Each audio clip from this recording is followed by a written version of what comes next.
Witamy serdecznie wszystkich miłośników starego audio na naszym kanale Audio Azyl. Dziękujemy Wam bardzo za wszelkie subskrypcje oraz komentarze oraz za to, że wspieracie naszą zrzutkę na Muzeum Stacjonarne, aby te piękne sprzęty znalazły swój własny ciepły kąt. Nasza podróż, jak widzicie, trwa dalej i ten odcinek już na pewno oglądamy razem z Wami z Polski, bo nasza podróż była poprzez muzeum w Szwecji, w Danii, poprzez naszego przyjaciela Michała oraz Tomka, a dzisiaj jesteśmy u Kurta.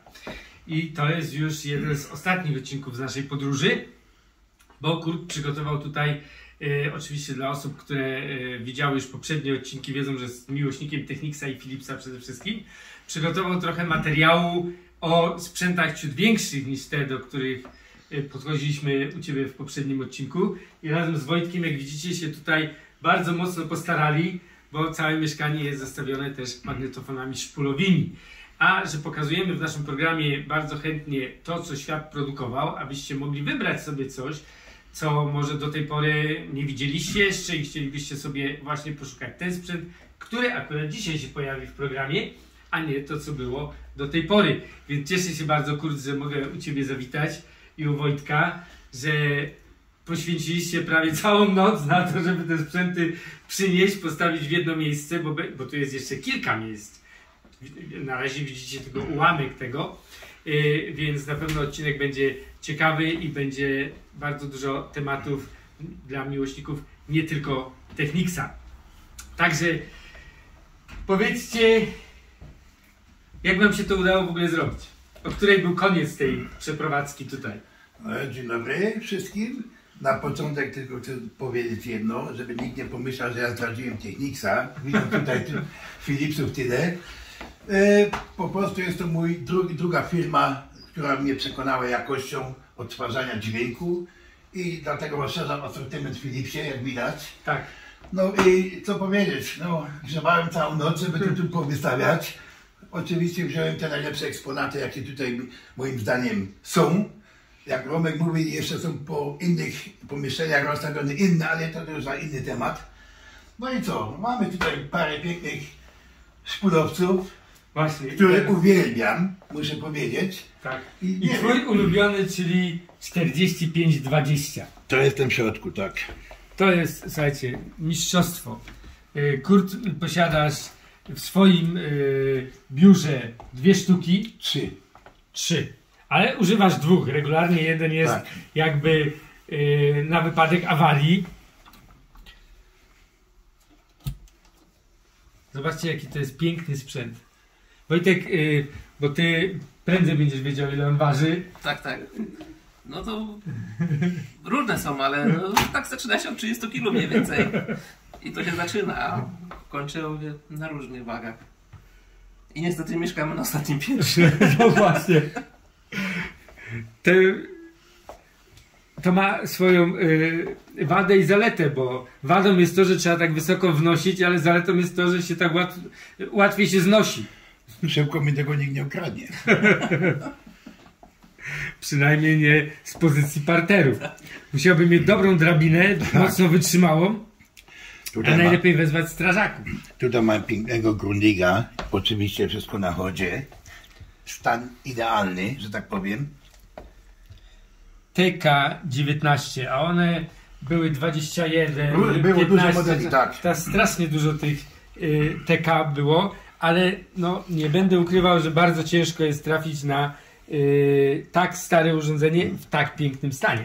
Tutaj mam 4418, tego miałem w Polsce w naprawie. Dziękuję temu panu, którego pięknie doprowadził do stanu użytkowania. Działa bardzo dobrze. O Jezu! Działa bardzo dobrze. Nagrywa idealnie, także piękny klocek. Jest to taki mniejszy brat, powiem. Dziękujemy Robertowi i panu Krzysztofowi, który go naprawiał, bo dzięki temu, że mamy tutaj te wspólne kontakty, możemy to ratować. A tu mam jego braciszka większego, starszego, ten jest bardzo ładny, pięknie podświetlony. Też to gra, ale też potrzebuje jakiejś złotej rączki. Tak to wygląda. Piękne są te sprzęty, naprawdę.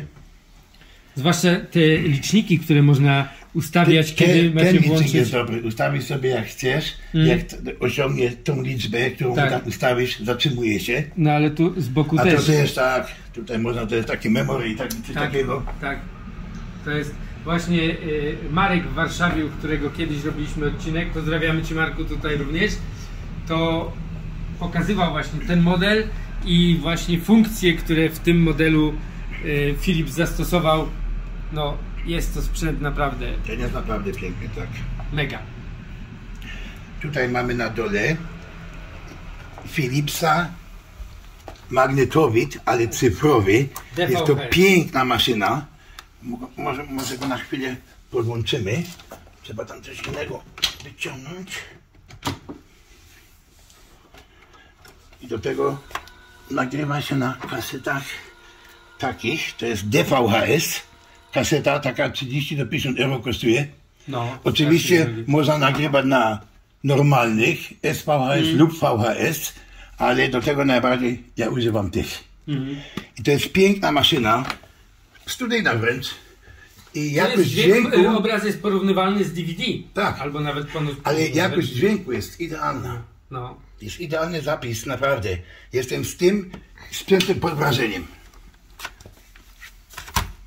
Ja właśnie jednego DVHS-a, jedynego muzeum jakiego mam właśnie od Ciebie, bo udało nam się wtedy zrobić pewną wymianę, która pozwoliła mi cieszyć się i dopiero dzisiaj odebrałem tego pilota od Przemka z Achim. Przemek, też Cię pozdrawiamy, bo byłem u Przemka i ten magnetowid, który też trafił do Ciebie, którego się nie udało naprawić, Aha, no. I tego pilota właśnie do tego Javisa, którego mi załatwiłeś, dzisiaj właśnie odebrałem. Także jestem też bardzo zadowolony, bo wiele funkcji jest tylko i wyłącznie z pozycji tego pilota. Tak, tak. Nie uruchomi się tego To wszystkiego. jest tak jak samo tego nie jak ma. Technica DVD A10. Tak. Tam są funkcje, że to jest światło, to niebieskie, te neonki można Tak. wyłączyć, ale to tylko i wyłącznie pilotem.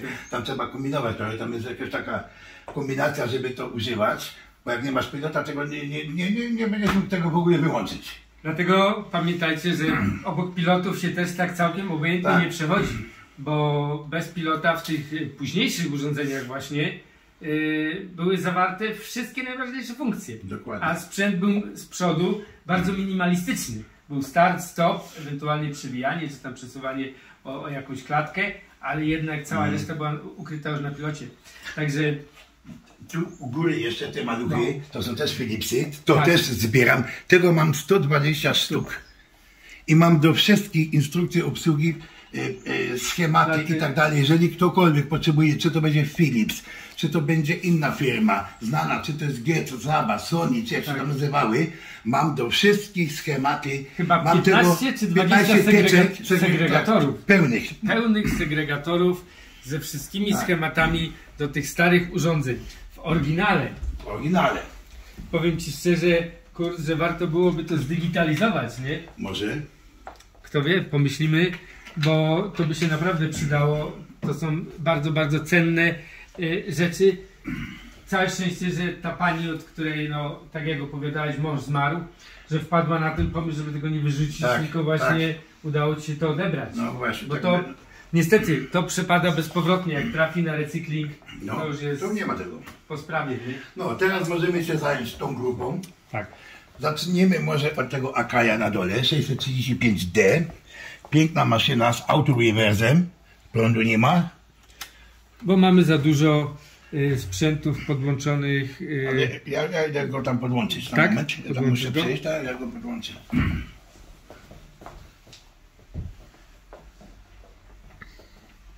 Dobra, tego wyłączę. No i to jest właśnie ten problem, o którym rozmawiamy w naszym muzeum. Że gniazdka, kable i jeszcze raz kable. Zobacz, czy jest? No, Nie. Nie? No, powiedz mi, jak się zapali, bo tam tyle Dobrze. rzeczy. bo wyobraźcie sobie, że to cały czas potrzeba do każdego tego urządzenia wolne gniazdko. Nie? Kurt nadal milczy. Zaraz będzie.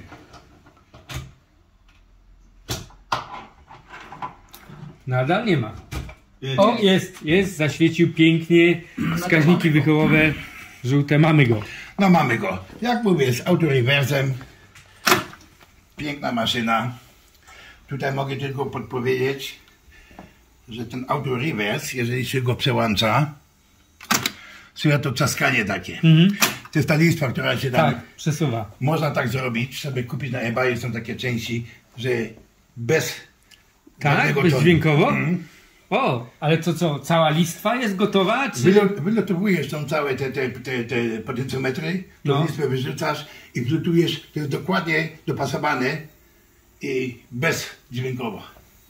Kurczę, no Auto też, reverse. też ciekawe, aczkolwiek, no nie wiem, mi się to trochę podoba, te pukanie takie, jestem do tego przyzwyczajony, ale można by było faktycznie, jak to zrobisz, to bardzo chętnie przyjedziemy Widziałem takie. nie posłuchać tego, bo już nie będzie czego słuchać wtedy, No nie będzie. bo nie będzie trzaskania, które jest...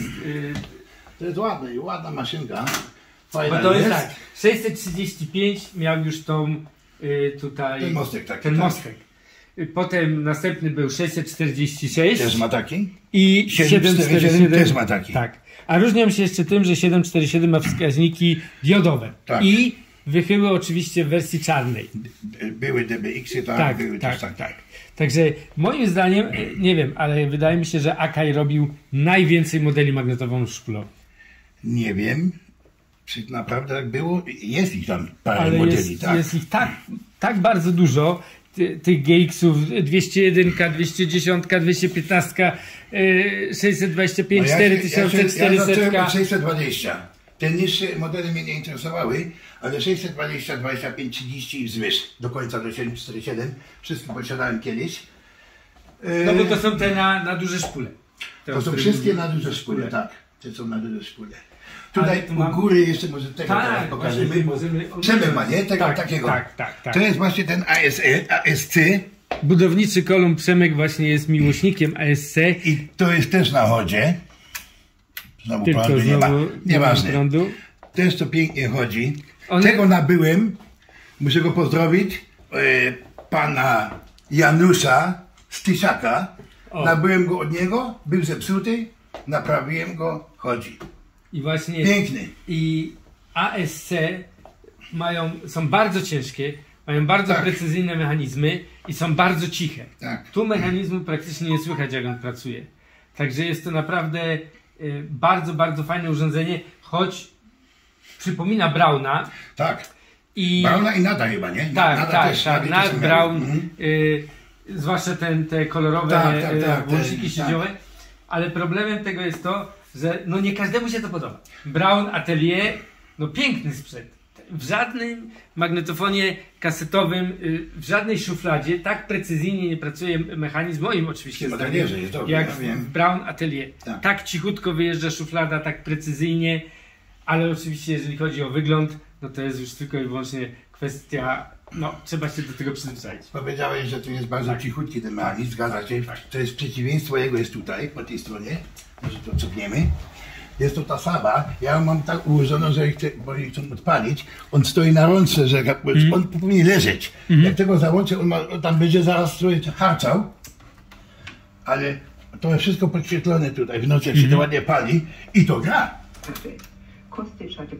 A to może grać, bo akurat tutaj nam się za prawa autorskie nikt nie doczepi, bo to... Ale to też jest ładny, piękny. Była wersja mono, to jest jedna z nich. I stereo też były. Z tej serii. Mi się bardzo podobał. Ale Sabę, z tego co wiem, jako że radia Saba robiła fenomenalne, ale z tego co wiem, to szpulówki były trochę wadliwe. Że nie są aż tak wytrzymałe. Ja mam tylko tego, bo też była okazja, to sobie go tam dokupiłem, żeby mieć na małe szpulki coś. I z tym podświetleniem tutaj to jest faktycznie naprawdę fajne. mistrzostwo To jest zrobili, naprawdę nie? fajne, no. To jest bardzo ładne. Poniżej kolejny Akai 625. Też piękna maszynka. Też bardzo ładna maszyna. Ta 625 właśnie się strasznie do Tomka uśmiecha, bo robiliśmy odcinek i właśnie Tomek zauważył, że bardzo by mu do wieży pasowała. Trzeba pogadać. Zobaczymy. I to wszystko na chodzie, nie? To Tak. działa idealnie, naprawdę. I No, teraz Revox. przejdziemy do tego rodzynka, co Tak. każdy tak mówi, o Revox. I ktoś by mógł pomyśleć, że to nie jest pilot od Revoxa. I Nie jest? Nie. Mamy tu Revoxa. To jest B77 MK2. Po pełnym serwisie. Stan idealny. Z zewnątrz, wewnątrz. Nówka. Pachnie jeszcze fabryką, że tak powiem. Na chodzie. Pod nim mamy tuner i mamy CD player.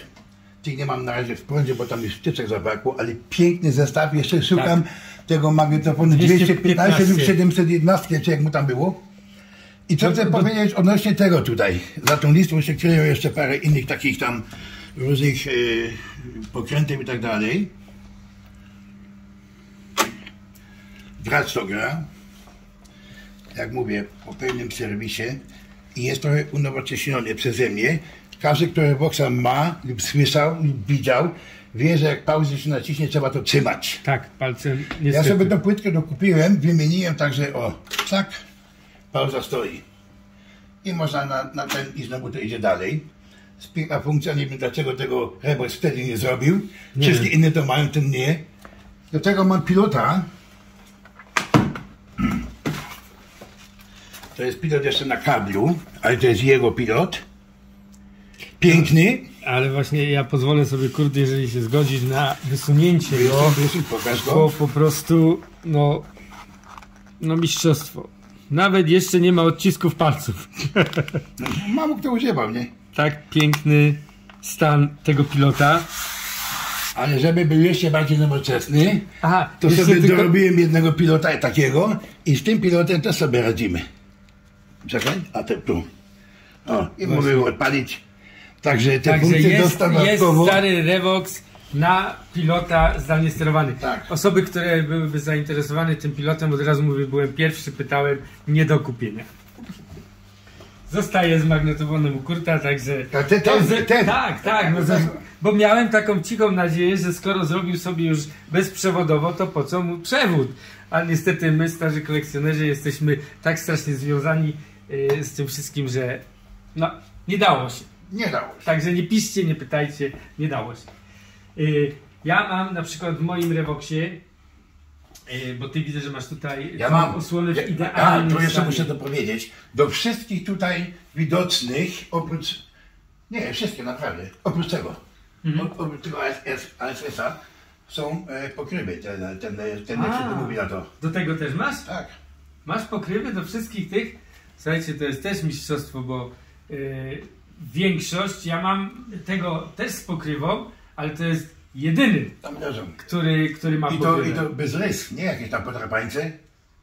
Naprawdę, w bardzo dobrym stanie. Mi w trakcie przeprowadzki pękła ta osłona w 2 miejscach. 130 euro na eBayu.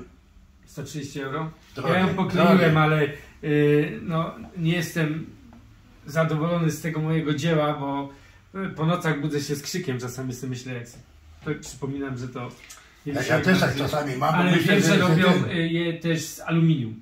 No, na pewno, że można. Dzisiaj to można wszystko zrobić. Na Tak, na tylko, że to jest... 3D też można sobie tam parę rzeczy dorobić. Bo to jest bardzo delikatne. Wsuwanie Tak. tej osłony Trzeba uważać. i jak się to zdejmuje, czy coś, no mi pękło w 2 miejscach aż, także jest to dramat dla każdej osoby, która no, szanuje i kocha ten sprzęt.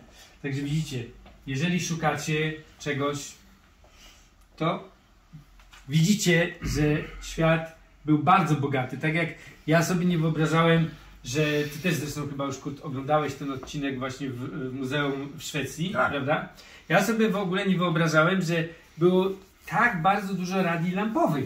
Tyle modeli. Było dużo, tak.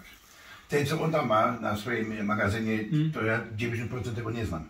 No. To nie są nasze, to są skandynawskie tam. Tak, tak. Ale właśnie jakiś pan napisał w komentarzu, bo powiedziałem w 18 minucie, że Bang Olufsen jest reprezentowany w tym muzeum i jest to Szwecja.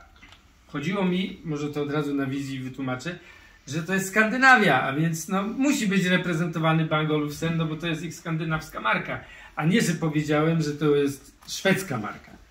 Ja kocham Bang Olufsena i Muzeum Bang Olufsena zrobiło na mnie ogromne wrażenie i te sprzęty, także nie pomyliłem się, tylko po prostu stwierdziłem, że tam musi to być. Tak jak byłem jeszcze taki 14-15-letni chłopak, tak słyszałem Philips, Tak. Sony, Panasonic, Aiwa i te wszystkie znane. Ja byłem pewien, że to są niemieckie.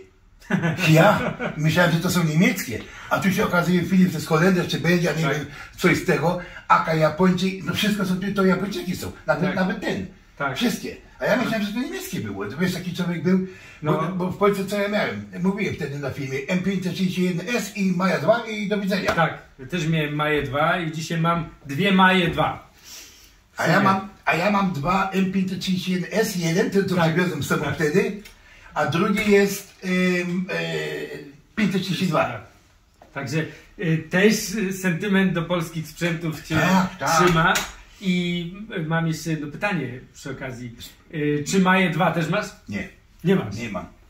Myślałem, że mi zadasz pytanie, co myślę na temat nowej Unitry. A, to do tego tematu właśnie w tej chwili podchodzimy, bo wszystkie odcinki, które robię, to staram się ten temat poruszać. Nie wiem, czy ktoś z nowej Unitry ogląda nasze odcinki, czy nie, ale no jest to też dla nich jakaś być może informacja, bo co sądzisz? Ceny, wygląd? Ja powiem tak, Unitra jest marką znaną, fajna marka. To, co nowe wypuścili na rynek teraz, podoba mi się, podobne do tej Yamahy, którą tam widziałeś, fajnie to jest, ale te ceny, no nie wiem, czy znajdą rynek, bo na pewno się znajdzie paru takich, którzy będą to na siebie chcieli mieć, nie? Bo to jest nowoczesna Unitra, nie jakieś tam z tamtych czasów, ale cenami to oni mogą rynek trochę wystraszyć. No bo problem jest tego typu.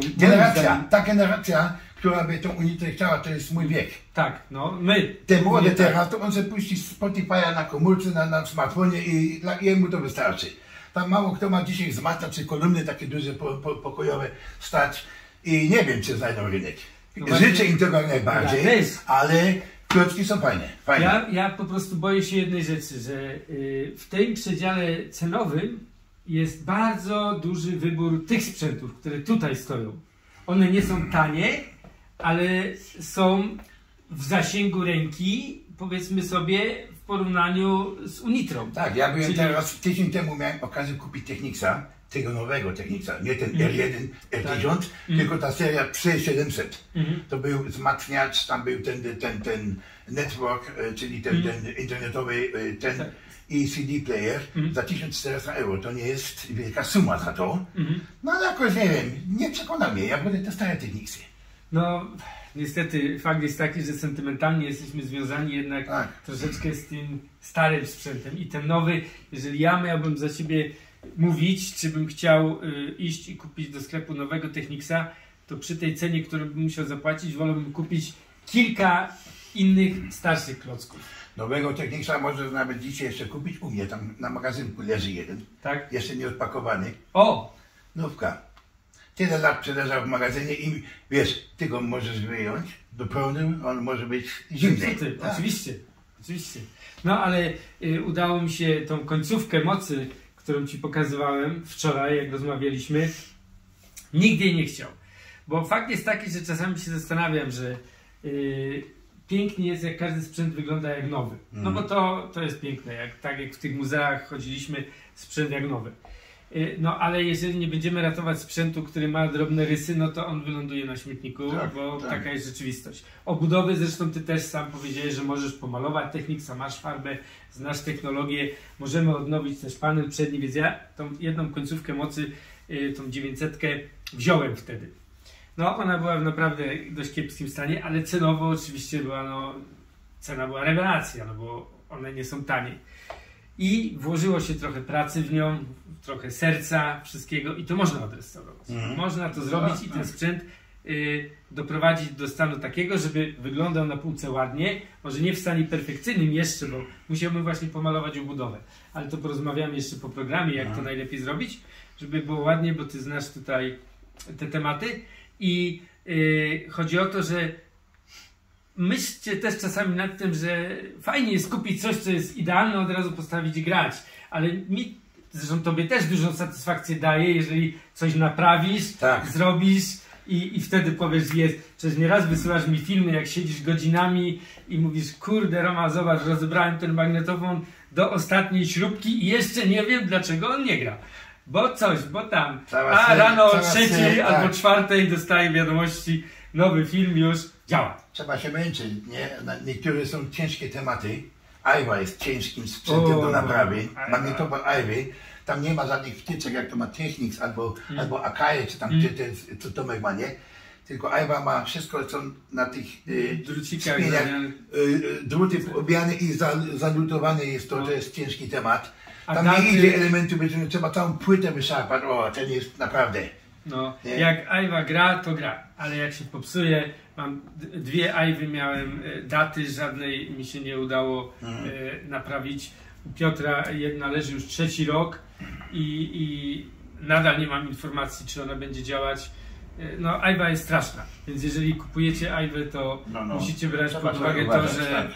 I w Polsce jest jedna rzecz, wiesz, co mnie trochę tak denerwuje czasami, bo ludzie kupią coś, zresztą ja to znam od serwisantów, że kupią coś, wyślą do kogoś do naprawy, oczywiście nie udało się tego naprawić, zaraz na Allegro, nie, żeby odzyskać swoje pieniądze, no kupuje następny i znowu to trafia do tego samego serwisanta.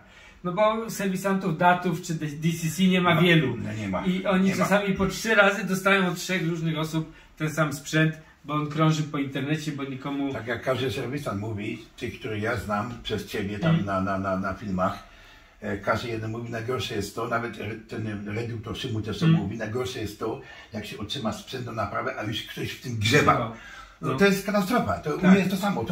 Wtedy nie wiesz, gdzie jest początek, gdzie jest koniec, bo nie wiesz, od czego zacząć. Tak, nie wiadomo, nie wiesz, gdzie szukać. nie? Jak są mechaniczne sprawy, to wytropisz to po jakimś czasie, ale elektronika, jak tam coś namieszał na jakieś tam złe kondensatory wstawić, czy tam inny powylutywał tranzystory, katastrofa. To tego nie znajdziesz szybko, to musisz ten plan czytać od A do Z i to ci może tygodni zeżrać, a...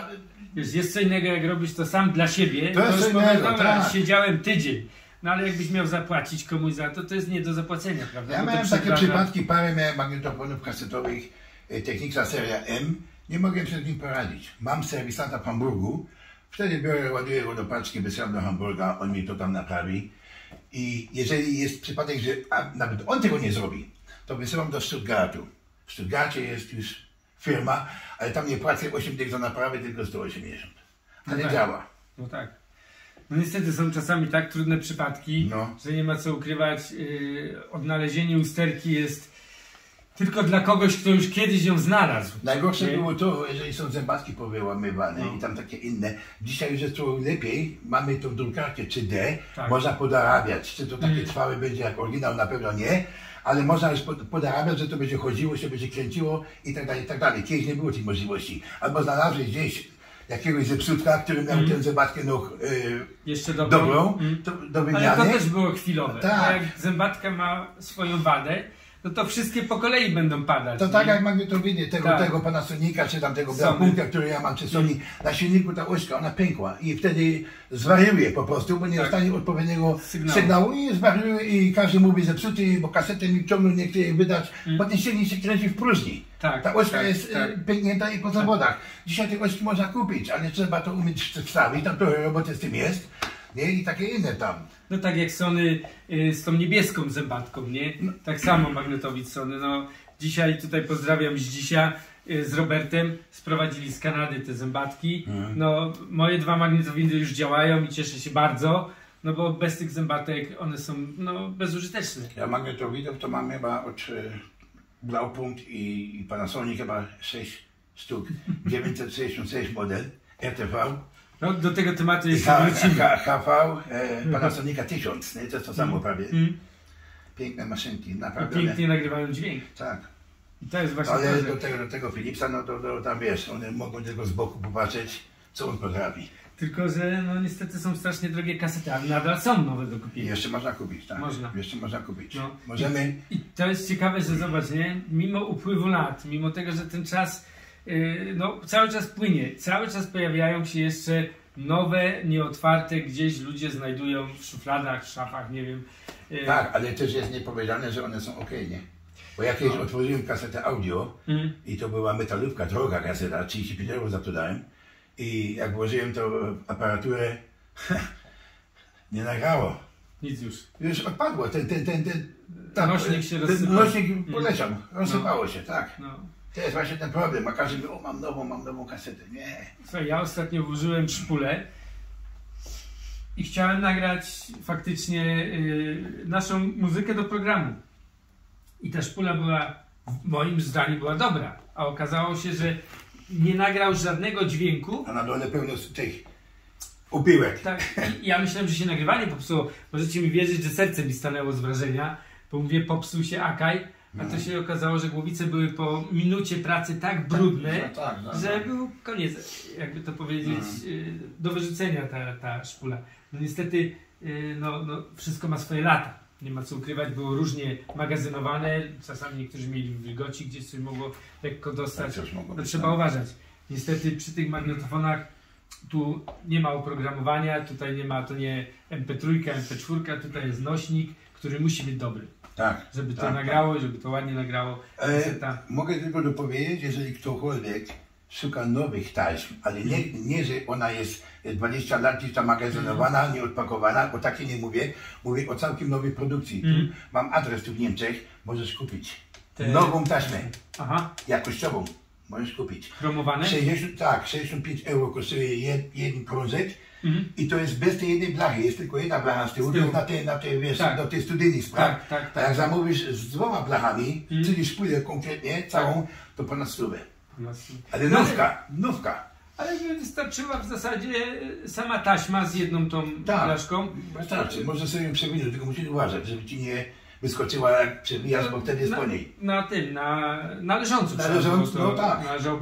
I najlepiej takim Philipsem, który może regulować, on ma ten winding speed, może regulować szybkość przewijania.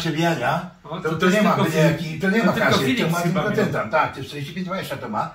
I może sobie od małych obrotu zacząć i mu tam dogrzewać, żeby wiesz. Bo najgorszy jest ten start, jeżeli źle wystartuje, to potaśmy. To już jest koniec. To trzeba bardzo uważać. Ale tych szpul na szczęście pustych nie brakuje. Zresztą te taśmy, które są już stare i nic, że tak powiem, nie przedstawiają wartości, można wyrzucić i nawinąć po prostu tą nową, nie? No, ale nagrywanie na tych magnetofonach zawsze sprawiało przyjemność, nie? Tak. Jak masz dobrą taśmę, to już idealnie jakość dźwięku, nie? To jest coś wspaniałego. Także widzicie, słuchajcie, mamy tutaj magnetofony, ja się może trochę odsunę, bo cały czas pewnie zasłaniałem. Ja też. Piękne magnetofony szpulowe. Pokażemy jeszcze z bliska, abyście tutaj mogli sobie zobaczyć. Tak wygląda ASC, które oczywiście każdemu bym polecił, bo można do tego skompletować i wzmacniacz, i magnetofon kasetowy. Wszystko jest możliwe do dostania. No, Akaja nie trzeba. Jest tego ale jest bardzo drogi. Tak, ale jest piękny. Tak. No, 635. Tutaj Revox, który oczywiście jakościowo naprawdę bardzo pięknie nagrywa ten Revox. No i tu z elektronicznym licznikiem już ta 625. Tu są małe szpule założone, ale można założyć do niego duże. No i Saba, ona jest bardzo podobna do tych starszych grundików. No takie były czasy, wtedy tak robiły, ale przez to, że mają tak dużo aluminium i to oświetlenie, ona też bardzo ładnie wygląda. A teraz zatrzymamy na chwilę i przejdziemy na drugą stronę tego stołu, bo tutaj pokażę wam, że zobaczcie, mamy tutaj tyły całkiem ciekawych egzemplarzy i zaraz wam to również pokażemy. No właśnie, i teraz jesteśmy po drugiej stronie stołu i tutaj mamy, jak ty to ładnie nazwałeś, azylantów. Czyli, tak, to są azylanci. Tak, czyli inne marki, które jakby znalazły się w twojej kolekcji. No i tutaj Technics, żeby ktoś nie pomyślał, że go zdradziłeś. Tak, odnośnie Technicsa dopowiem tylko tyle, może przejdę. Technicsy wtedy mieliśmy tutaj na stole, ich było pełno, że sufitu sięgały, ale tych modeli ani jednego z nich nie było. Dlatego je wystawiłem teraz dodatkowo. To jest znana 6 X7 i 6 były tymi niebieskimi linijkami. Właśnie, tak zwana niebieska seria. Tak, to jest ładny bo to taki ten receiver, nie? Tak, i bardzo ładnie jest do tego zmieniarka płyt CD. Tak, też ma te neonki. Tak. MP7 na przykład, czy 6. Piękne, tak. Piętro wyżej mamy piękny CD player. Ten jest naprawdę bardzo dobry. Ten czyta wszystkie formaty płyt. On ma to serbo, że jak wchodzi szuflada, tego nie słychać w ogóle. jak PS7 podobny, coś takiego. Bardzo piękna, bardzo fajna maszyna. Nie będziemy wchodzić w detale techniczne, bo każdy, kto zainteresowany sobie znajdzie w internecie, tylko pokażemy, co my tu mamy. Mamy magnetofon 905. Bardzo poszukiwany, wiem, przez fanów Technicsa. Piękna maszynka, wszystko to chodzi jak trzeba. No niestety ten nie będzie chodził, bo potrzebuje tam jakąś kasetę. A mamy tutaj, mam w kieszeni akurat. No to weź ją wziąć. To z naszą muzyczką. Pokażemy, nie jest wprawdzie podłączony żaden ten głośnik. Tak, ale pokażemy, jak ale ładnie pięknie to chodzi. wskaźniki pracują. Tak, pięknie to chodzi, naprawdę. Ciekawy jest ten klocek. Idziemy piętro wyżej. Mamy konkurencja 965, a to jest 828. Elektrycznie otwierany, Tak. co bardzo cieszy me serce. 828, bardzo fajna maszyna, tak? 965 podobny, wiesz, takie coś, ta seria piękna. No, niektórzy są fanami tej starszej serii, ale mi się ta też bardzo, bardzo podoba. Ona takie ma trochę, no nie wiem nawet jak ten styl nazwać, ale ma takie coś, nie? Ma w sobie coś naprawdę pięknego, zwłaszcza ta wielka kieszeń tutaj, nie? Tak. A ja przebijam, chciałem go wyciągnąć, tam jest z twojej strony, tak. Otwieranie. Teraz tak, idziemy pięterko wyżej, mamy mini dyska, ostatnio nie było, to jest 150. 150, czyli ten wyższy. Ten wyższy modelek, one się nie różnią optycznie niczym, tam w środku może mają tam złote końcówki, tam i tam takie inne bariery. No i ten to jest, muszę powiedzieć, jeden z klocków, które ja używam na co dzień bardzo często. Nagrywam, bo to jest szybkie nagrywanie, szybkie kasowanie, tak, to jest fajna sprawa. Krótko o nim. Nad nim znany oczywiście jest ten equalizer, sound processor, jak mu tam 90. Tutaj to podpowiem tylko niektórym. Każdy, kto tam jest w temacie, zna to, że jak się kupi takiego, że tam ten display zaczyna szarpać, trzeba kondensator jedyny wymienić i jest sprawa zamknięta. Kwestia roboty około 30 minut, gotowe. Nie? No i teraz tak, u góry całkiem to mamy jeszcze kolejny equalizer, to jest 70, ta pierwsza grupa, fajny, jak te słupki wszystkie chodzą, mi się to bardzo podoba. Także equalizery mamy tutaj 2, a piętro niżej, tego ostatnio nie miałem, ale wspomniałem o nim, że go i tak go będę miał. Tak no, stało się tak, że nie mam go, mam ich 3. No, piękna maszyna, stan idealny jak nowy. Prosto powiem, jak nowy. RSB 100, tak jest. Słuchaj, silnik, nic. Cisza. Cisza. No. Powiem wam, że no to jest chyba jeden z najciszej pracujących mechanizmów.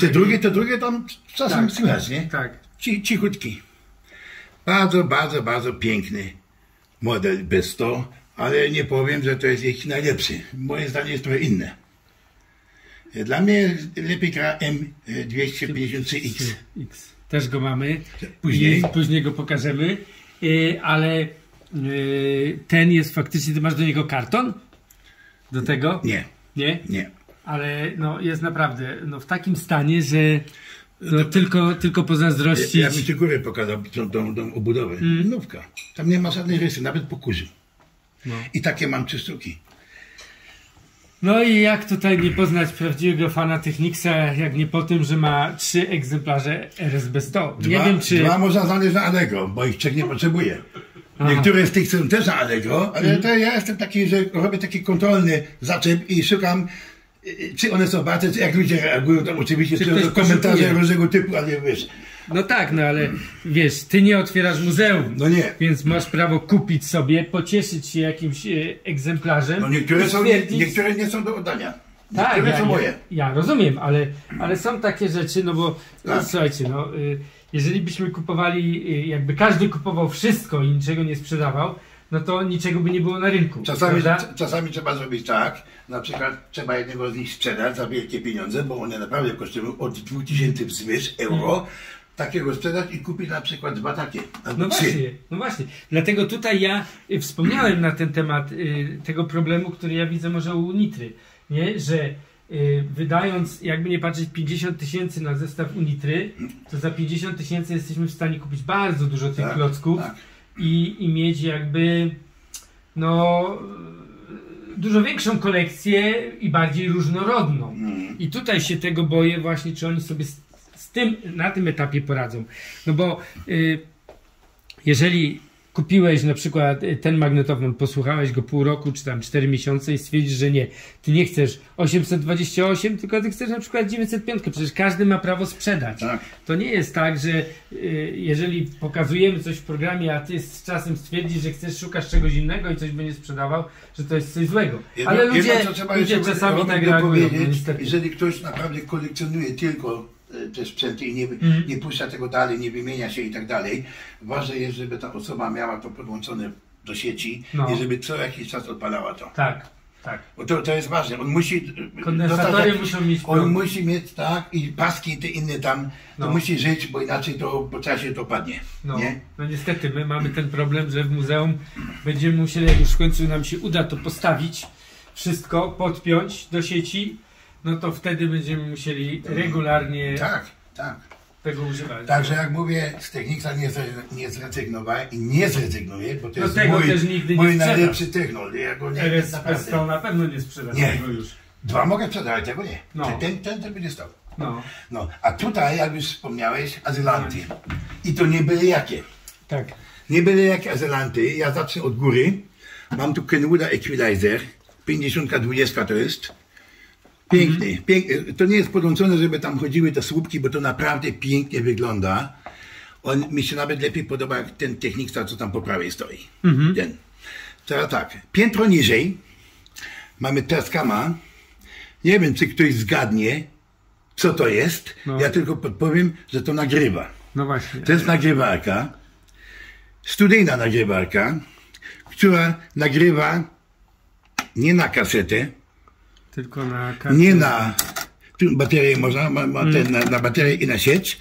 Ona nie nagrywa na kasetę, na jakieś tam minidyski, ona nagrywa na kartę SD. No właśnie. Na kartę SD i ta jakość jest bardzo dobra, muszę powiedzieć. I się dużo mieści, można nawet do 120 GB to jest naprawdę... kartę używać. Mam takie 2, kupiłem specjalnie, bo używam go też bardzo często. No, jedziemy piętro niżej i tu mamy wspaniały, piękny Kenwood magnetofon. I to właśnie... Ten wysoki model KX11HX, bo jest HD i jest HX. Tak. I tu włączymy kasetę, aby pokazać jak pracują tutaj wskaźniki, bo tutaj są one pionie idą, tak. Tu jest zupełnie inaczej to rozwiązane, bo jesteśmy przyzwyczajeni do poziomych wskaźników, a tu dla odmiany mamy właśnie w pionie. Tak jak było Onkyo Integra. Też była w pionie. I ten na Kamichi też tak ma. Tak, na Kamichi też ma. Na Kamichi też tak ma. I słuchaj, silnik słyszysz go? Bo ja nie. Nie. Tak właśnie one chodzą. Bardzo fajna maszyna ten Kenwood. Kenwood to jest taka marka może bardziej niedoceniona przez niektórych. Niestety. Ale on jest naprawdę piękny. Piękny i to też bardzo dobrze gra. Niestety to jest to, że były niedocenione te magnetofony Kenwooda, a moim zdaniem to jest błąd, bo Kenwood naprawdę bardzo ładnie pracował. No, teraz tak. przepniemy, bo niestety gniazdek nam zabrakło. Weźmiemy teraz tego piętro niżej. No. Piękny Onkyo Integra R1. Świecący na zielono. Też nieźle wygląda ten wyświetlacz. Mi się to też podoba. Odpalimy go na chwilę. Zobacz, też to ładnie chodzi. Tak. I też ma tych bajerów. Tu nie będziemy opowiadać, który guzik do czego jest, bo tak. jak ktoś jest zainteresowany, sobie znajdzie gdzieś tu na internecie i będzie wiedział, o co chodzi. Ale też bym go polecił, bo jest bardzo ciekawy klocek, tak, ten u góry. A miałeś kiedyś Onkyo 2900? To jest ten z tym wielkim wyświetlaczem?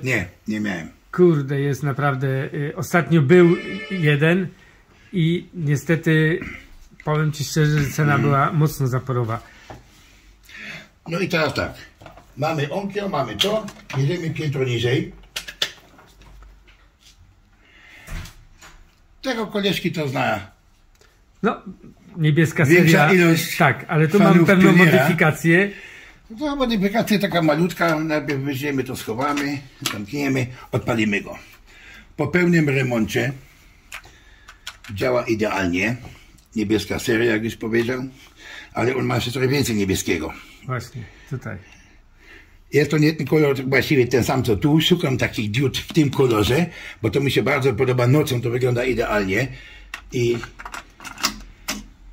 jeżeli to zamknę, to widać tutaj taki cień, Tak, nie wiem czy to widać tak, tutaj na tak, tym. widać. I to pięknie wygląda.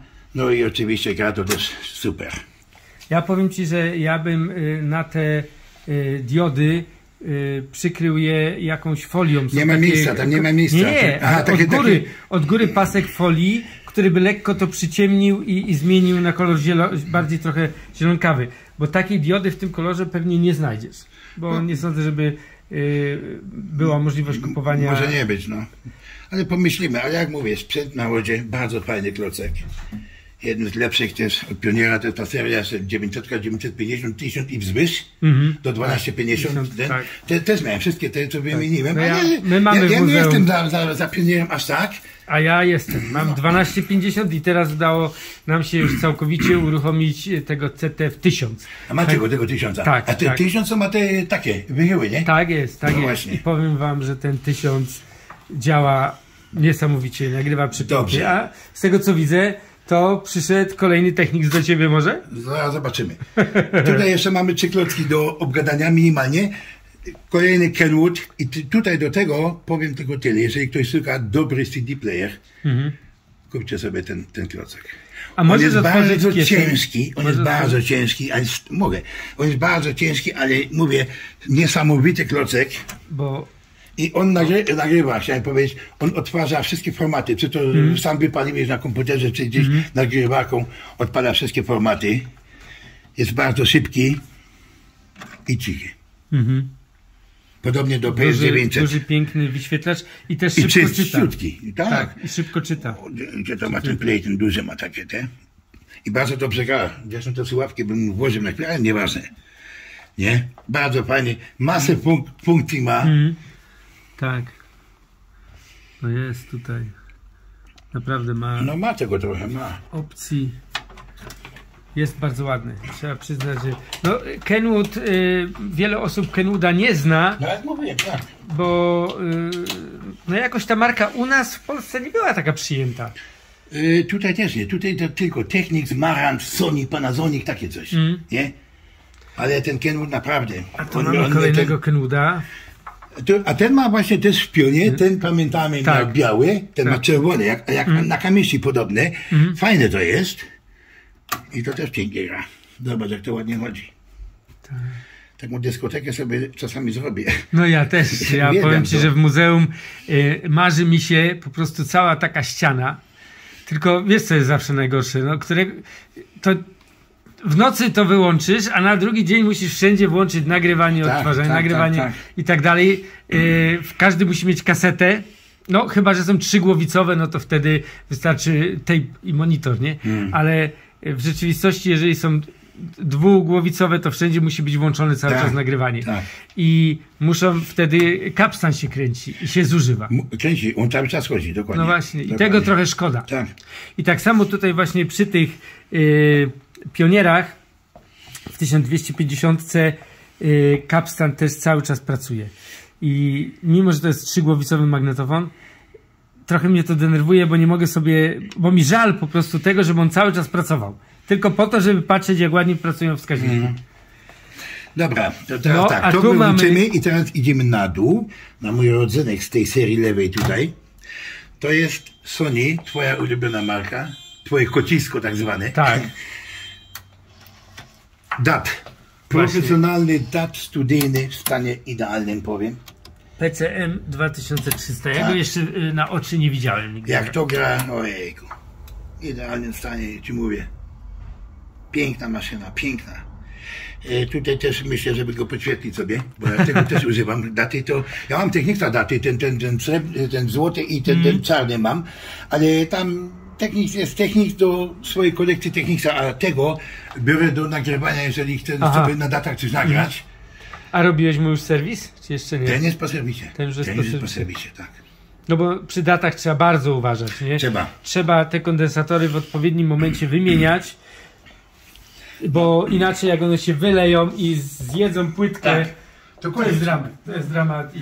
A tutaj jeszcze pokażemy może, tu są źródła, napędy do moich sprzętów, nie wystraszycie. Do mojego 150 mam 250 sztuk mini dysków w stanie, ja powiem tak, raz nagrywane. One są w stanie idealnym. Każdy jest zabezpieczony celofanem, taką torebką specjalną do niego można zamówić. Jak ktoś potrzebuje adres, to mogę podać na linku gdzieś tam, się odezwie. I dlatego nie są porysowane te pudełka, bo wiesz, jak już tak wrzuci byle jako, to później masz porysowane, a to jest w stanie jak nowe. Nówka. A tych, mam jeszcze 300 sztuk tych torebek, jak tam będziesz chciał, to ci mogę tam parę tam zaraz sprezentować. O, to byłoby super. Stan idealny, mówię wam. Weźmy może tu odłóż. Dobrze. Mogę od razu do bagażnika? Możesz. Tutaj mamy kolejną serię nówek, same nówki. To są taśmy wideo do tamtego mojego koleżki Philipsa do nagrywania cały karton nowych. VHS-ki, Sony'ego, MTK, Basfa i tutaj z tej serii. Piętro niżej, tego też może odstawić. Dobrze. Może najpierw to pokażemy. Tutaj był Tomek, uszczuplił mi ten karton o parę egzemplarzy, ale tu są kasety bardzo, bardzo wysokiej jakości niektóre. I mini dyski tu są nowe, całkiem nowe mini dyski.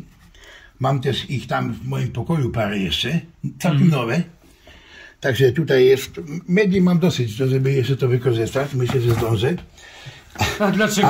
No wiesz, różnie to bywa. Fakt. A tutaj mamy no właśnie i to jest różne kasety, to są te, jak się to mówi, VHS. Tu mamy właśnie te, to są nowe kasety, są używane, nowe, różnego typu. Oczywiście polskich też tu nie brakuje. Także tutaj mam trochę te tego. Te są piękne. Te są ciekawe, no, te są ładne. Ciężkie. Te są ciekawe. Z tych jest parę tych modeli, nie? Z niebieskim, z tym, co ja mam. No, zobacz, już tam same na dole. Tu jest jeszcze te kanówki jakieś, zobacz. To są VHS-ki. 8-milimetrówki, nie VHS-ki. 8. Tak. Także jest tu czym wybierać, że tak powiem. O, te też namaluję do kamer, do tych małych. Tak, do cyfrowych już. No. Tak. Także troszeczkę tego jest. Teraz obrócimy się o 180 stopni i jeszcze tu mamy jednego. Tak. Koleżki. Którego chcemy pokazać. Piękny dualek. Weź się, Romek, obsłuż. Odpal go. Właśnie. Tutaj nie ma, czekaj, tutaj nie ma włącznika ani wyłącznika, nie ma nic, nie ma, sieci nie ma, tu jest tylko start i to raz naciśniesz, odbije z powrotem i już chodzi. O, zobacz. I już to chodzi. Ten klawisz wraca do pozycji wyjściowej i nie pozostaje wciśnięty po prostu. Jest to magnetofon z autorewersem. Właśnie. Tam można podnieść sobie ten wyświetlacz, ten indukator do góry, podnieść go. O, właśnie chciałem zaprezentować, że na wieczór po prostu, jeżeli chcemy sobie... Piękne. Bajeczna sprawa, naprawdę, to... No i tutaj, jeżeli o autorewers chodzi, to faktycznie możemy... Naciśnij mocniej? Tylko nacisnąć i... Nie, musisz tak, trochę musisz... Już jest. To jest tak delikatne i tak precyzyjne, że ten jest naprawdę fajny, mi się też podoba bardzo. Ja go też miałem w tym, przepisowany jest, nie? Tak? Tak, dostał nowe paski, bo tam jeszcze były problemy. Trochę ciężko wymiana tych pasków, bo tam trzeba 2 na raz i nie jest takie łatwe, nie? Ale pokrywa też w pięknym stanie, czyściutka, ja nic mówię ci, nie jeżeli ja porysowane. jadę po sprzęt komukolwiek, coś kupić, jeżeli to jest porysowane, to ja tego nie chcę. U mnie to musi być minimum takie coś jak to. Inaczej to po co mi to? To prawda. Piękny sprzęt w pięknym stanie, ale to jeszcze nie koniec. A więc będziemy szli jeszcze dalej. I tu zgasimy światło. Aha, tak, żeby pokazać jeszcze raz wam tutaj teraz bez odbicia światła te sprzęty. Bo może komuś z was się coś spodoba i będziecie chcieli takiego modelu sobie gdzieś kiedyś poszukać, bo czasami dopiero na filmie widać, że nam się czasami coś przypomni, że kiedyś takiego mieliśmy. Zobacz, i chcielibyśmy... pięknie tam, nie? Się pięknie prezentuje. Tak. Tylko ja nie wiem, jak się kolor nazywa. Nie to siwy, nie to czarny, nie to tytanowy, nie to, nie wiem, co to za kolor. Jak myślisz? powiem ci, że uczciwie mówiąc, pierwszy raz widzę Sony w tym kolorze. No w ogóle. bo to jest profesjonalny sprzęt, nie? To Tak. nie jest tam jakiś tamten o wymiarach normalnych, jak każdy klocek Sony'ego. Cały czas szukam tego właśnie odtwarzacza CD, co tutaj masz. 900? Tak. Mam 2, możemy gadać. A. Ciężko u ciebie znaleźć coś pojedyncze. To, żebyś wiedział ty. Jak ta setka, jak ona cichutko chodzi, szok. No. I nie wiem, czy fani technika wiedzą na pewno, że ta setka miała 2 pokrętła, miała srebrny i czarny, nie? Ten srebrny leży gdzieś tam w szufladzie. Miały 2, w kartonie, tak? W kartonie?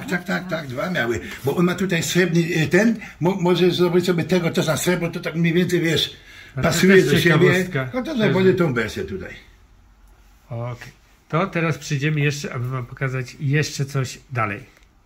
No, do Kurta przyszła paczka, a więc pierwsze moje otwieranie paczki poza granicami. Nie, już raz robiłeś tu, ostatni filmik. Tak? Też Tak, przyszedł? tak. Przyszła paczka do ciebie? Zapomniałeś? No, wiesz, przyznam szczerze, że tak. Wiem, że ty masz większe doświadczenie w otwieraniu paczek, a ja się boję, żeby tu czegoś nie uszkodzić tobie, bo przecież w środku jest na pewno jakiś bardzo cenny egzemplarz. No nie wiem, zobaczymy co to jest. Czy to jest to, co się spodziewałem dzisiaj? Czy to dopiero dojdzie w tej drugiej? Tu przetniemy, No tak. tu. Zobaczymy, jak się tutaj do nich dobrać, bo... Znowu ktoś jakiś karton będzie gdzie znalazł. To roślina jak się da, żeby tylko tam dojść do środka. No, już jedną stronę mamy. O! Już idzie, Już idzie. Tu jeszcze przytniemy w takim razie tu. I tutaj. Przetnij to. Nie chciałbym czegoś tam drapnąć. O Jezu, ale spakowany.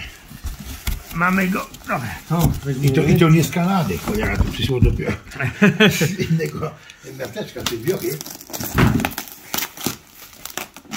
Okej, ale to ktoś dostanie pozytywny komentarz. zobaczymy co w środku. Przynajmniej za pakowanie. Przynajmniej za pakowanie. Okej. Dobra.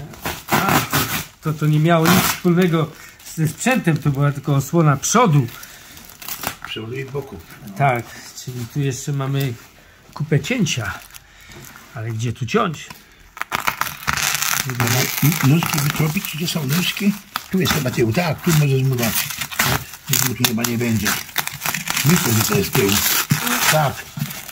Ja już wiem, co to jest. To jest technik zna. Od tyłu go po tych dziurach rozpoznaje. To jest 765. Magnetofon. 705. Nie 705, 765. PXS. 765, słuchajcie, jest po dziurach. Jak już widzę ten stan, to już jestem zadowolony. Zobacz, jaki czyściutki. To już Stąd widać, że nie ma rys. to wyciągnij go już teraz sam. Ciągnij to folię. Tak. No. Kurde, powiem ci, że gdzieś się chyba trochę haczy, byśmy czegoś nie urwali. Czekaj, żebyśmy właśnie nie wyrwali tam czegoś. Bo jest... O. I kabel zasilający też jest. No, muszę Bardzo powiedzieć, że dobrym jest stanie. w dobrym stanie. Fajnym. Fajnym. 765, czyli jeszcze mi brakuje ten 965 i znowu komplecik. Ładny. Bardzo ładny. No. No tak, Instrukcja jest, no, Tak, fajnie. przy sobocie dobra sobota. A teraz, Szczęśliwa paczka. a teraz co? Teraz Tak, idziemy? tak, pokażemy wam coś, co już kiedyś u nas w programie było, ale Kurt, muszę przyznać szczerze, ma w jeszcze lepszym stanie. Nasz jest bardzo ładny, ale ten Schaub Lorenz tutaj to jest po prostu mistrzostwo. Piękności, może to radio wyjdziemy stąd na dół. Też ładny, taki samochodowy styl, nie? Leżący, Ładny. tak. Ale to już jest taka inna działka. Weźmiemy się za tego koleżki tutaj. Piękna maszyna, w super lakierze, nieuszkodzony jak nowy. Tak. I to też gra. Nie w tej chwili, bo prądu nie ma. Ach, Wojtek wyłączył wszystkie te, wziął do korytarza. I co teraz? Nic, może wrócimy do tego sprzętu za chwilę, bo powiem wam, że ten sprzęt jest Już idę z tym, tak? mega ciekawy, dlatego że to jest sprzęt nagrywający.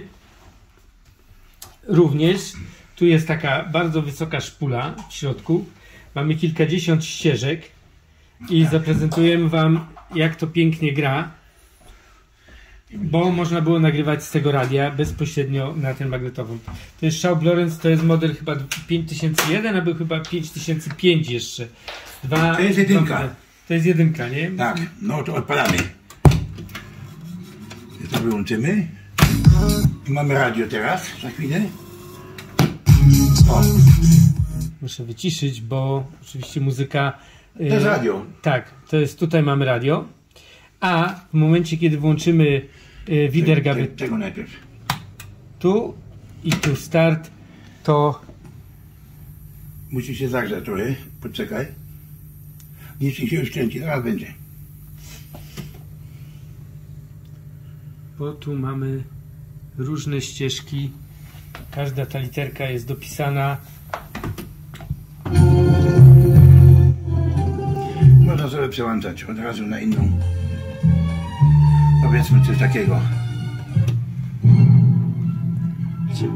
Po jednym przeskoku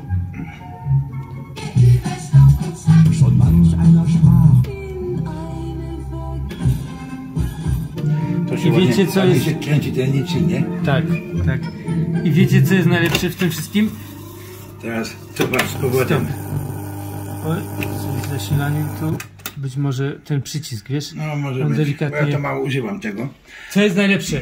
Najlepsze jest to, że najbardziej żal skasować byłoby te Tak. utwory, które to są nagrane kilkadziesiąt lat temu na tej szpuli. Ja, I to ja cały tylko czas- dopowiem krótko. Próbowałem nagrać na tym coś Mhm. i potrzebowałem pół godziny, żeby znaleźć to, co nagrałem. To nie jest takie łatwe. Trzeba sobie tu dokładnie zapamiętać, na jakiej ścieżce jesteś. Znalazłem to i muszę powiedzieć, że on już nie nagrywa w takiej jakości jak oryginał, który jest tam nagrany. Może dlatego, że ta taśma już jest też tyle Stara. lat. Może już dlatego. No i tu jest tylko szkoda jedno, że można nagrywać tylko z tego właśnie tutaj radia. Nie ma linii zewnętrznej, No tak, żeby ale i tak kur, tego nie skasujesz. No, Bo tej no, historii, która jest tak. nagrana na tej szpuli, ja na mojej szpuli bym się nie odważył tego skasować. Nie, tego nie będę kasował, tylko ja chciałem próbę zrobić na jednej ścieżce, ta muzyka była taka, wiesz, szarpanina taka, mówię, spróbuję tam, nie mogłem później tego cholera znaleźć. No, ale jest to piękny sprzęt. No. Tak jak te tranzystory, te są też przepiękne i to wszystko gra. Ten gra bardzo ładnie, ale idź tamtego odpal. To już jak boombox. Im Olaf-Platz hier gibt es einen Gottesdienst immer Ja, direkt das vor ist der vorbei, Demonstration. Und Sag so. da Jetzt bin habt ich ihr auch Ecke. im Vorbereitungsteam und mir ist es einfach wichtig, auch als Christin zu sagen, Gott für uns, Gott ist für uns, ihre Menschen. Ich habe nämlich einen jungen Mann. Piękne urządzenia. Piękne. Te radyjka fajne i wiesz, mają funkcję podświetlenia, mają i takie inne tam bariery. Anteny wszystkie całe i zdrowe, nie połamane, bo inaczej by to Mówiłeś, że u mnie ile nie masz jeszcze? zagościło. 120. 120 sztuk. No. 120 sztuk. To już możesz otwierać muzeum. Mówiliśmy już o tych instrukcjach, nie? Nie, znaczy Za- wspominaliśmy, ale bez pokażemy. nagrywania. To jeszcze Bez nie było. nagrywania. To zaraz pokażemy. Na razie zrobimy krótką przerwę. Tak. No i w tej chwili jesteśmy w tak zwanej serii M. Tak. M4 to były kiedyś takie, mówiono mieszkania, nie? M2, M3, M4, a tu mamy raz, 2, 3, 4, 5, 6, 7, 8. M8. Chyba takich nie było mieszkań. M8, bo to oznaczało wtedy, pamiętam, w Polsce ilość pokoi. M3. I zobaczcie, i wszystkie tutaj Kurt uruchomił. I zobaczcie, jak pięknie pracują te wskaźniki wychyłowe. Ja tak z zaplecza doskoczę i dopowiem tylko tyle, że ta seria to jest moja jedna z najlepszych od Technicsa. Duża kieszeń. Niektóre sobie podświetlimy, jak to pięknie wygląda. Jak one mają coś w sobie takiego, ta mieszanka tego srebra, tego ciemnego, to one naprawdę przekonały mnie do tego, żeby ich nazbierać jak najwięcej. No i tu ich jest paru, to jest jedna część tylko z tych. Resztę widziałem tam na zapleczu. Tak, oczywiście, że to nie są te, jakby powiedzieć, wszystkie, które posiadasz z tej Tak. serii, ale po prostu to wygląda pięknie. Zrobimy tutaj taki krótki odcinek w pionie i zgasimy to światło, żeby zobaczyć Technicsa nocą po prostu. Tak, to ja tylko dopowiem tyle. Zaczynając od dołu, to jest seria M230 w kolorze czarnym, że tak nazwie to, techniczowatym i srebrnym, czyli to są te same. Tu mamy 250, 250, dwa kolorki. Tu mamy M51, ten jest ciekawy tutaj. Przy nagrywaniu tutaj, to jak to chodzi, ten diagram na tych diodach. Bardzo fajny. A tu u góry te dwa, to jest 253X. Te dwa, one są, moim zdaniem, nagrywają, odtwarzają lepiej jak MRB100. Nie wiem, ale mam takie wrażenie. Te są naprawdę bardzo, bardzo ciekawe klocki, te dwa. Oprócz tego mam jeszcze M258R, czarny srebrny i czarny, 262, czarny i srebrny, 260 i pełno tego. Z tej serii ja mam prawie wszystkie modele. Tych małych M04 nie, ale z tej większej serii to tego mam trochę. I to wszystko chodzi i to mi się tak pięknie podoba. No, i stan optyczny, muszę powiedzieć, że tu jest bardzo, bardzo, bardzo dobry. I właśnie ta choinka, którą tutaj tak prezentujemy, jest najciekawsza i jeżeli można sobie właśnie coś takiego w domu zrobić i włączyć, to po prostu uspokaja bardziej jak rybki w akwarium. No, żebyś wiedział, żebyś wiedział. Fajne. Pięknie. Weź, wyłącz świat ten na razie. Właśnie możemy zgasić, tak? I to teraz sobie popatrz, jak ta choinka wygląda, kuźwa. Jak mówię, te kieszenie, które mam lekko podświetlone, jak to pięknie wygląda. Super, super, naprawdę maszyna. Technics nocą, zobaczcie. Jak pięknie. Piękne są, nie, te wyświetlacze. Dzisiaj już tego nikt nie robi. Nie. I komu to przeszkadzało? Ale widzisz. No, a tutaj jeszcze pokażemy króciutko właśnie te segregatory, które są z tymi instrukcjami obsługi. Tak, chciałem powiedzieć, że posiadam masę instrukcji obsługi, schematy wszystkich prawie radii tranzystorowych, lampowych. Tutaj widzicie Brauna, ITT, to są walizkowe sprzęty, Grundig, Lewe i tam, co tu jeszcze mamy, Nordmende, Blaupunkt, Philips i tak dalej. I to nie jest tak, jak mówię, że tam jest jedna instrukcja, to jest, proszę popatrzeć, każdy z nich tak wygląda i tu są wszystkie modele. Wszystkie modele od poszczególnej firmy, tu znajdziesz Mambo, Marivino i tam takie inne. Jak ktoś coś potrzebuje, to naprawić swojego jakiegoś tranzystora, niech się odezwie i mogę mu zrobić kopię i wysłać. To są same oryginały. Rewelacje. Bo ja mam 120 sztuk tych radii tranzystorowych, także tutaj jest cała serwisówka, jak widać, i to jest tego tak dużo, że myślę, że nie ma tutaj modelu, który by mi po prostu brakował, aby ktoś chciał coś zamówić. Także polecam jak najbardziej. No i tutaj jeszcze w trakcie naprawy dwa trudne przypadki, jak ty to określiłeś. No to są trochę ciężkie przypadki, tak. Ale zamówiłem część do tego górnego, to jest M230 srebrny. Na dole jest 200 chyba 50, czy to 30 jest? 50, to jest 50. To też ma mały problem. Także, ale ogarniemy to także na spoko. Trochę czasu mi to jeszcze zajmie, ale myślę, że dam rady.